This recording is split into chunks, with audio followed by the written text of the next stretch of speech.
नमस्कार दोस्तों, मेरा नाम है कृष्णा मिश्रा। आप सभी का जीएस कर्मयोगी में भरपूर स्वागत है। हम आज बात करेंगे नीति आयोग की। नीति आयोग की बात इसलिए करना पड़ रहा है क्योंकि पश्चिम बंगाल चुनाव जितना चर्चे में है, उतना ही चर्चे में पश्चिम बंगाल के चुनाव के बीच में नीति आयोग चर्चे में आ गया। अचानक से ऐसा क्या हुआ जो नीति आयोग इतना ज्यादा चर्चा में आ गया? तो हम समझेंगे और जानेंगे कि नीति आयोग चर्चा में क्यों आया। हमने हेडलाइन दे रखी है, नीति आयोग किसके स्थान पे आया, नीति आयोग का क्या कार्य है, नीति आयोग कौन कौन सी रिपोर्ट जारी करता है, नीति आयोग के प्रमुख बिंदु कौन कौन से हैं कार्य के, नीति आयोग क्यों चर्चा में आया। तो सबसे पहला पॉइंट हम जानेंगे, नीति आयोग चर्चा में क्यों आया। मेरे दोस्त, मेरे भाई, तो आप सभी लोगों को जानना होगा कि पश्चिम बंगाल का जैसे चुनाव चल रहा है, तो वहां का चुनाव केंद्र वर्सेस राज्य है। किसके बनाम है? केंद्र वर्सेस राज्य। एक तो टीएमसी जो सरकार सत्ता में है प्रेजेंट टाइम पे, वो वहां की सत्ता में है, टीएमसी यानी कि ममता बनर्जी, और केंद्र सरकार जो भारतीय जनता पार्टी यानी कि बीजेपी की जो केंद्र में सरकार है। इस दोनों का आमना सामना जो हुआ है पश्चिम बंगाल चुनाव में, ये बहुत जबरदस्त चुनावी माहौल के बीच बहुत गर्मा गर्मी चुनाव हो रहा है। जिस तरीके से माहौल बना हुआ है वहां का, सियासत को, सत्ता को पाने के लिए प्रकार से हर चीज करने को तैयार हैं, चाहे वो योजनाओं के लाभ को लेकर हो, चाहे वो नौकरियां, चाहे वो बेरोजगारी को लेकर हो, चाहे वो महंगाई भत्ते को लेकर बात हो, चाहे वो धार्मिक मुद्दे की बात हो, चाहे वो वहां के गरीबों से संबंधित योजनाएं से संबंधित जितनी बात हो, सारी पार्टियां वहां पे अपना जो घोषणा पत्र जारी किए हैं पूरा खोल दिए हैं, एकदम से पेटी खोल दी है घोषणा पत्र की। खुशी का माहौल, सभी के घोषणा पत्र को पढ़ोगे तो ऐसा महसूस होगा कि चाहे जिसकी सरकार वहां पे बनेगी, वो उस पश्चिम बंगाल को आने वाले टाइम पे बहुत खुशहाल राज्य बना देगा। चाहे जिसकी सरकार बनेगी, वहां के जैसे घोषणा पत्र को पढ़ो। लेकिन ये चीजें ऐसे राजनीति में बहुत ज्यादा नहीं जाना। सत्ता को पाने के लिए लोग होते हैं और क्या क्या होता है। कारण यह है कि कर रहे थे चुनाव को साधने, जो सियासी जो जिस समय सियासी चुनाव का गर्मी गर्मा चल रहा है, उसी बीच में एक यू टर्न ले लिया चुनाव। और चुनाव क्यों नीति आयोग चर्चा में आया, अब मुख्य बिंदु पर भारतीय जनता पार्टी की है, तो जो भारत का है वही नीति आयोग है। पहले ये जो है योजना के स्थान पे नीति आयोग आया। लेते हैं चर्चा में क्यों आया, उसके बाद हम इसके गहराइयों में जाएंगे। नीति आयोग के उपाध्यक्ष थे सुमन बेरी। सुमन बेरी का कार्यकाल 30 अप्रैल 2026 को पूर्ण हो रहा था। तो जो उपाध्यक्ष का कार्यकाल है, वो अध्यक्ष उसका कार्यकाल बढ़ा सकता है, ये आपको पता होना चाहिए। लेकिन उनका कार्यकाल पूर्ण हो रहा था। उधर पश्चिम बंगाल में एक चरण का चुनाव 152 सीटों पे लगभग हो चुका है, ठीक है। और वहां के एक चरण का चुनाव, प्रथम चरण का चुनाव पश्चिम बंगाल का हो चुका है, दूसरे चरण का चुनाव होना बाकी है। उसी बीच पश्चिम बंगाल के एक साधारण से विधायक को केंद्र सरकार क्या काम करती है, उनको सुमन बेरी को हटा करके अशोक लहड़ी को नीति आयोग का उपाध्यक्ष बना देती है। इससे एक तीर से डबल निशाना खेला गया। एक तो पश्चिम बंगाल के एक साधारण से विधायक को वहां का उपाध्यक्ष बनाया गया, कहां का, नीति आयोग का, जो नीति बनाने का कार्य करती है, भारत के संपूर्ण नीतियों को बनाने का और भारत के जो इंपॉर्टेंट रिपोर्ट्स हैं उनको जारी करने का, रैंक देने का कार्य कौन करती है? नीति आयोग। तो नीति आयोग के उपाध्यक्ष कौन बनाए जाते हैं? अशोक लहड़ी बनाए जाते हैं, ठीक है। कौन? अशोक लहड़ी। इससे क्या फायदा होगा? सरकार ने अशोक लहड़ी को इसलिए बना दिया क्योंकि वहां से किसी पर्सन को अगर नीचे तबके से अगर उठाते हो तो वहां का तो पहले तो वोट बैंक प्रभावित होगा। वहां के वोट बैंक को प्रभावित करने के लिए और वहां के सियासी सत्ता को पाने के लिए एक कार्य तो इससे ये हुआ। दूसरा कार्य ये दिखाने के लिए कि हमने देखिए कि हमारी पार्टी में कोई उच्च वर्ग के ही लोग नहीं, हमारी पार्टी निम्न वर्ग मतलब निम्न तबके के व्यक्ति, हम वर्ग की बात गलत बोले, वर्ग की बात नहीं कर, निम्न तबके के भी स्तर के व्यक्ति किसी भी पद पे हो, हमारी पार्टी कोई भेदभाव नहीं करती है, हम कोई भेदभाव नहीं करते। ये दिखाने के लिए पार्टी ने अशोक लहड़ी को उठा के क्या इतने सर्वोच्च पद पे बिठा दिया, नीति आयोग का उपाध्यक्ष बना दिया, और वहीं से पश्चिम बंगाल से ही सचिव भी बना दिए गए। ठीक है, अभी बनाने जाए की चर्चा चल रही थी, बना दिए गए। अब देखिए इससे क्या होगा, एक तो सियासी सत्ता पाने के लिए वोट बैंक प्रभावित होगा, दूसरा नीचे से ऊपर उठा लाएंगे। तो इसी वजह से यह चर्चा में बहुत आ गया। और इसी बीच वहां की सरकार, जो ममता बनर्जी की सरकार, टीएमसी सरकार है, वो आरोप इनके ऊपर लगाती रही है कि ये सीबीआई पुलिस फोर्स यानी कि सेंट्रल पुलिस फोर्स का प्रयोग और ईडी का प्रयोग, और चुनाव आयोग भी इनका पक्ष ले रहा है। उनका ऐसा, मैं नहीं कह रहा हूं, उनका ममता बनर्जी का ऐसा आरोप है, और ये वहां पे उनके ऊपर आरोप लगा रहे हैं कि उन्होंने इस राज्य को खोखला कर दिया, इन्होंने घुसपैठियों को यहाँ बसा लिया है। तो जो कुछ भी है, जो सच्चाई है वो आप लोगों को पता ही है, लेकिन हम उसके बारे में ज्यादा न बात करके हम सीधे अपने मुद्दे पे आते हैं। नीति आयोग, नीति आयोग चर्चा में आया क्योंकि अशोक लहड़ी को उठा के उपाध्यक्ष बना दिया गया। इससे एक पंथ दो काज भी हो गया। अब हम बात करेंगे नीति आयोग किसके स्थान पे आया।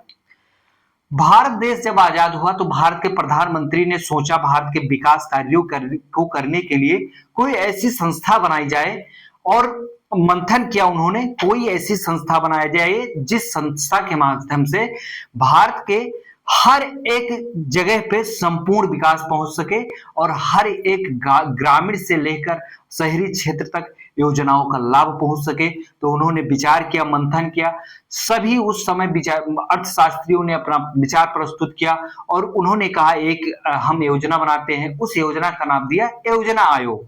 ठीक है, तो योजना आयोग जो है वो 65 वर्षों तक कार्य करता रहा। इसकी स्थापना किसने की थी? तो पंडित जवाहरलाल नेहरू ने की थी योजना आयोग की स्थापना। तो ये 65 वर्षों तक कार्य करता रहा।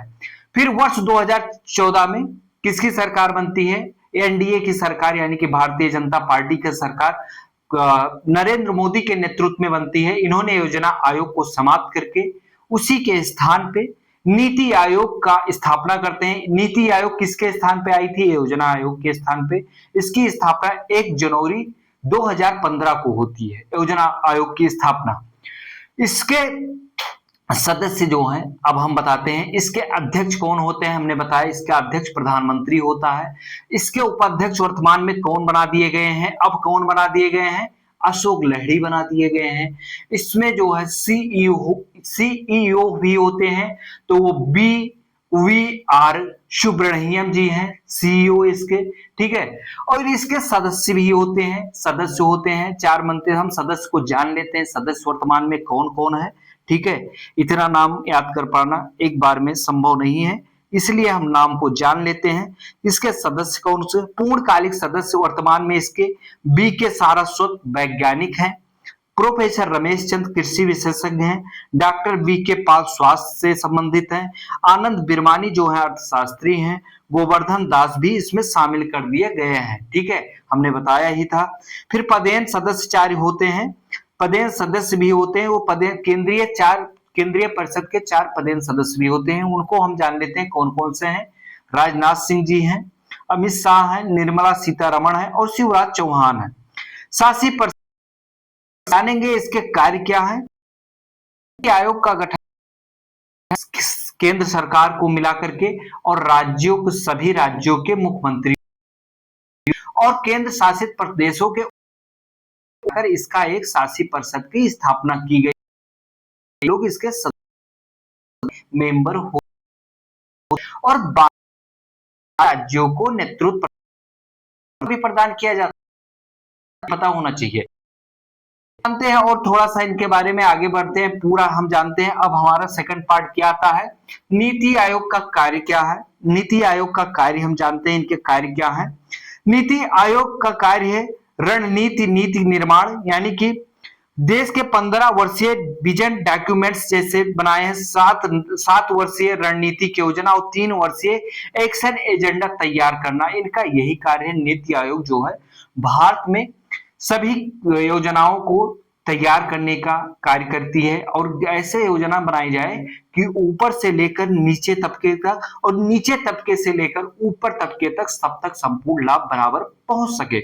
यही है नीति आयोग का कार्य। ठीक है। सहकारी संघवाद, राज्यों के साथ मिलकर नीति बनाना, बॉटम अप दृष्टिकोण, नीचे से ऊपर का पालन करना, यानी योजनाएं जमीन से जुड़कर ऊपर की तरफ पहुंचे, नवाचार और ज्ञान का केंद्र। ठीक है। जैसे अटल इनोवेशन के तहत देश में स्टार्टअप, बहुत बड़ा स्टार्टअप जो स्टार्टअप इंडिया शुरू किया गया है, उसके माध्यम से आपने देखा होगा स्टार्टअप इंडिया जो है भारत का बहुत अच्छा और बहुत बेहतरीन साबित हुआ है।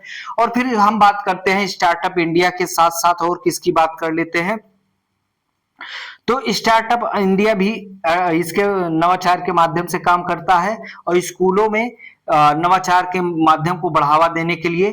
फिर हम जानते हैं ये किसके बारे में कार्य करता है, रणनीति बनाना, सहकारी संघवाद, नवाचार और ज्ञान केंद्र, निगरानी और मूल्यांकन।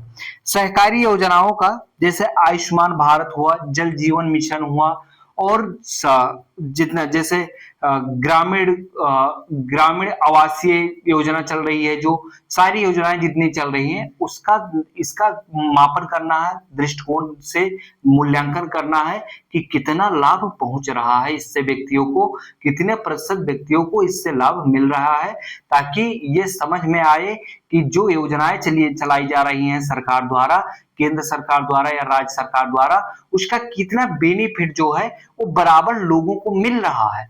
यही है इसका कार्य। ठीक है। फिर हम और जानते हैं इनके बारे में। फिर इनका कार्य है बहुत विशेष महत्वपूर्ण रिपोर्ट जारी करते हैं। ठीक है।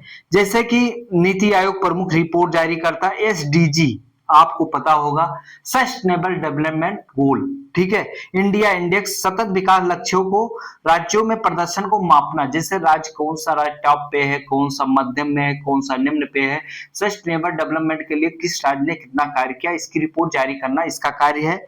स्वास्थ्य सूचकांक, स्टेट हेल्थ इंडेक्स, स्वास्थ्य सुधारों के आधार पर राज्य वाइज जारी करने का कार्य है इसका।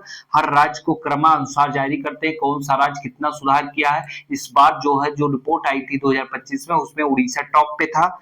ठीक है। निर्यात तैयारी सूचकांक के बारे में राज्यों की निर्यात क्षमता मूल्यांकन करता है कि कौन सा राज्य कितना निर्यात करता है, किस क्षेत्र के लिए निर्यात करता है, इसके बारे में है। फिर वित्तीय स्वास्थ्य सूचकांक है, राज्यों की वित्तीय स्थिति का विश्लेषण। फिर राष्ट्रीय बहुआयामी गरीबी का सूचकांक भी जारी करने का इसका कार्य है। फिर हम जानते हैं इसमें मुख्य अंतर क्या है, जैसे योजना आयोग और नीति आयोग का मुख्य अंतर क्या है, विशेषताएं, योजना आयोग, नीति आयोग प्राकृतिक केंद्र की टॉप डाउन संस्था, बॉटम और सहकारी संघवाद पर आधारित है। वित्तीय शक्ति, धन आवंटित करने का अधिकार था, केवल सलाह देता था और धन आवंटन का कोई अधिकार नहीं था। राज्यों की भूमिका, राज्य केवल दर्शक या प्राप्त करता थे, राज्यों की भागीदारी अनिवार्य थी। दृष्टिकोण फिट, एक आकार में सबके लिए फिट, ये योजना का कार्य है। तो हम जानते हैं योजना आयोग के इतने कार्य हैं। ठीक है। तो योजना आयोग जो चर्चा में आया, उसके कार्य, उसकी स्थापना हम जान लिए, लेकिन नीति आयोग के योजना आयोग के स्थान पे आया था। तो इसकी सभी प्रमुखों के बारे में हम जाने, नीति आयोग के क्या कार्य थे, नीति आयोग कौन कौन सी रिपोर्ट जारी करता है ये भी पता चल गया, नीति आयोग के प्रमुख बिंदु कौन कौन से हैं ये भी पता चल गया। नीति आयोग क्यों इतनी तेजी से चर्चा में, क्योंकि अशोक लाहिड़ी को पश्चिम बंगाल से उठाकर एक साधारण से विधायक को नीति आयोग का उपाध्यक्ष बनाया गया, एक तीर से डबल निशाना लगाया गया। तो इस प्रकार से ये रहे नीति आयोग के संपूर्ण कार्य और संपूर्ण इससे संबंधित रिपोर्टें। तो आपको पता चल गया होगा नीति आयोग के क्या कार्य हैं, नीति आयोग कौन सी रिपोर्ट जारी करता है, क्या फंक्शन है। तो इस प्रकार ये रहे नीति आयोग से संबंधित सभी महत्वपूर्ण जानकारी। आप सभी को ऐसे ही वीडियो देखने के लिए आप सभी लोग जीएस कर्मयोगी को कम से कम 5 लोगों को शेयर करें और चैनल को सब्सक्राइब करें, बेल आइकन को जरूर दबाएं, ताकि आप सभी लोगों को ऐसी कोई रोज वीडियोस आती है तो वो सबसे पहले आपको मिले और आपकी जानकारी और बेहतर बनाए। तो आप सभी लोग अपनी जानकारी के लिए, अपनी जानकारी को बेहतर बनाने के लिए जीएस कर्मयोगी को हर व्यक्ति के पास शेयर करें। धन्यवाद। जय हिंद।